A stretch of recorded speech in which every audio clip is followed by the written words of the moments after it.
Hello and welcome. I'm Jen Taylor and this is Rerouting. Life sends us in different directions. Here's to rolling with it. I'm so excited about this video. It's taken a lot of time and effort and it's totally worth it.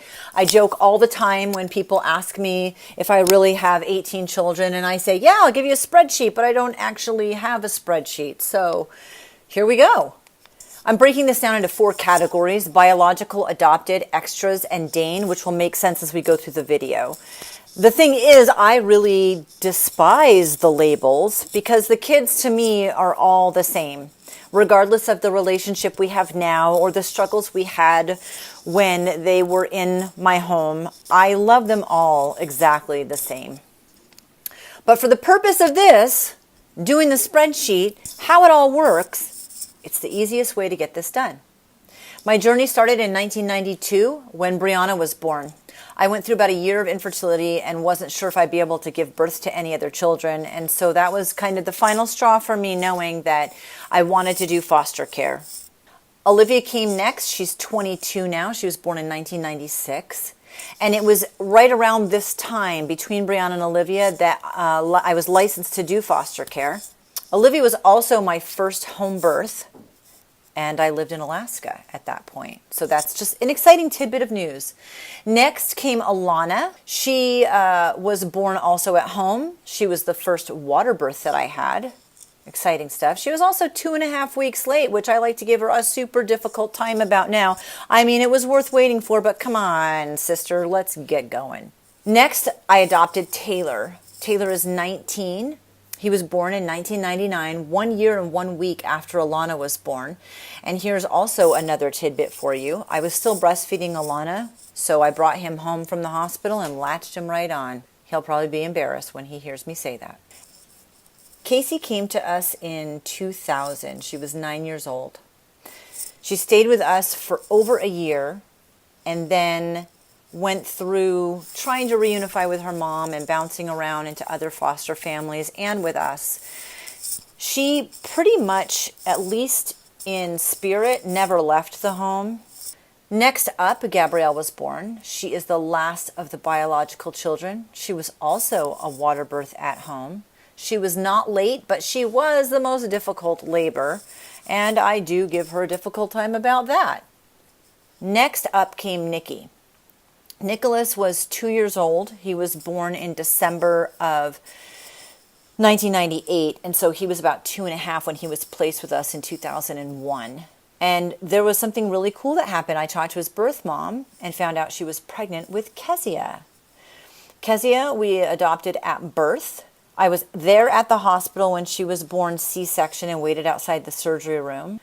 Kezia was born drug addicted, which we knew was going to happen. But this little kid is a fighter and a champion, and it's never stopped her from doing anything.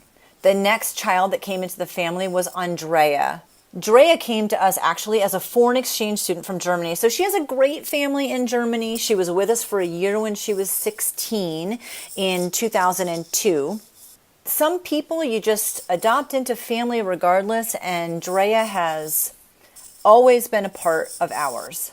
Next, Samuel was born. This was also in 2002. We had Kezia born, Andrea came, and Sam was born.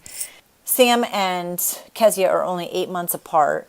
With Sam, it was different because I've been doing foster care and in the community for so long that his parents sought us out separately, and he was a private adoption. The super cool thing about Sam that was different than any of the other kids is that I was actually his birth mom's labor coach, and I was the one who got to cut the cord. In 2004, I moved from Alaska to Reno and was divorced. All the extra kids at this point were out of the house, and it was 8 kids, 12 and under, and myself. About a year and a half later, I met someone. His daughter Ashley and his daughter Sierra became part of the fold. Ashley's counted among the adopted kids. She was born in 2000 like Gabby was, and she was 5. Next up was Sierra. Sierra was 12 years old when her dad and I met, and Sierra and Ashley have the same dad and different moms. Another interesting twist on this family dynamic is that Ashley had an older brother. same mom, different dads. Christopher was 12 years old when he came into the house in 2005 or 2006. He started spending weekends with us. Part of it was to give his mom a break, and part of it was so Ashley could spend more time with her brother. And then Lily was born December of 2006, and within a few months, she was also coming over and spending weekends with us. By the time Lily was 2, Christopher and Lily were both placed with me through the foster care system.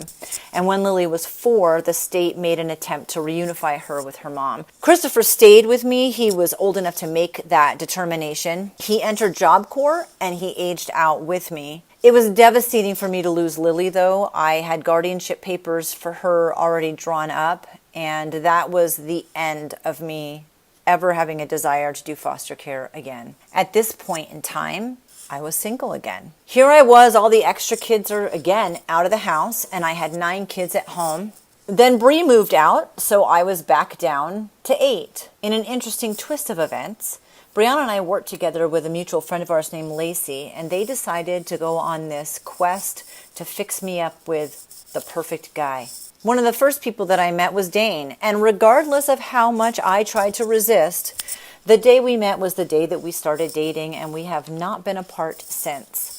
Dane had 4 kids. 3 of them were Isaiah, Gabe, and Abigail, and now you can see how on this sheet they're matching up by age.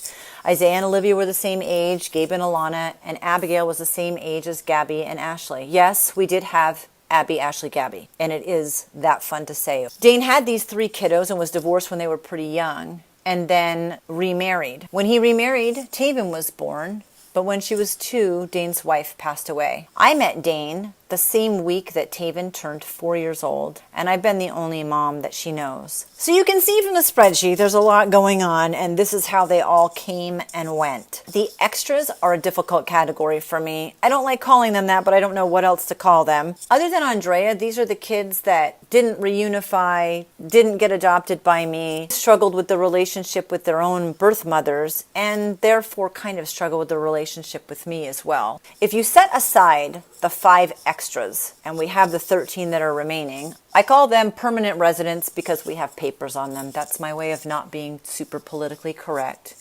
And you can see we had 12 kids in 10 years.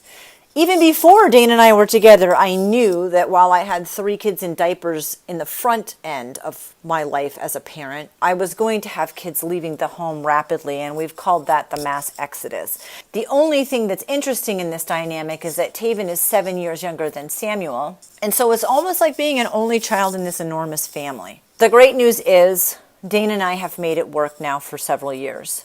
Sure, it's been difficult. Yes, there are challenges. Sometimes we look at each other and wonder if we're crazy. Most of the time we just admit that we are. It's been so absolutely worth it. Now, the kids may have a totally different take on how they feel about it, but they've all remained very close to each other. I think that they would all agree that although it's pretty life-altering to be in a family of this magnitude, they are very loved. And what Dane and I realized very early on, in order to keep this large group going and together and functioning well, we had to make sure we worked on our own relationship. This is my favorite picture because literally it's the only time we had this many, 14 out of the 18 kids in the same place, and I'm guessing that we probably won't again, although I hold out hope for that. Thank you so much for watching and listening and checking out our spreadsheet. It's been a blast to put this together and a walk down memory lane, and I think I got it all right. Because even though I'm making the spreadsheet, I pretty much still needed one of my own.